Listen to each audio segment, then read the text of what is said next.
بسم اللہ الرحمن الرحیم۔ شروع اللہ کا نام لے کر جو بڑا مہربان نہایت رحم والا ہے۔ رسول اللہ صلی اللہ علیہ وآلہ وسلم نزول قرآن کے وقت بہت سختی محسوس فرمایا کرتے تھے، اور اس کی علامتوں میں سے ایک یہ تھی کہ یاد کرنے کے لیے آپ اپنے ہونٹوں کو ہلاتے تھے۔ ابن عباس رضی اللہ تعالیٰ عنہ نے کہا، میں اپنے ہونٹوں کو ہلاتا ہوں جس طرح آپ ہلاتے تھے۔ سعید کہتے ہیں، میں بھی اپنے ہونٹ ہلاتا ہوں جس طرح ابن عباس رضی اللہ تعالیٰ عنہ کو میں نے ہلاتے دیکھا۔ پھر انہوں نے اپنے ہونٹ ہلائے۔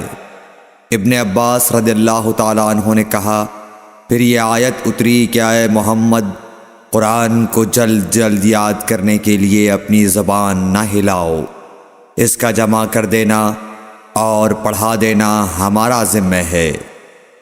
حضرت ابن عباس رضی اللہ تعالی عنہ کہتے ہیں، یعنی قرآن آپ صلی اللہ علیہ وآلہ وسلم کے دل میں جمع دینا اور پڑھا دینا ہمارے ذمہ ہے۔ پھر جب ہم پڑھ چکے تو اس پڑھے ہوئے کی اتباع کرو۔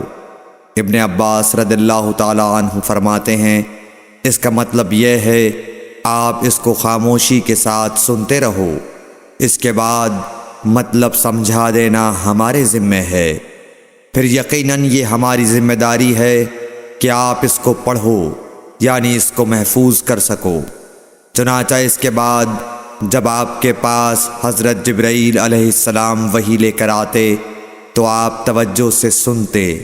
جب وہ چلے جاتے تو رسول اللہ صلی اللہ علیہ وسلم اس وحی کو اس طرح پڑھتے جس طرح حضرت جبریل علیہ السلام نے اسے پڑھا تھا۔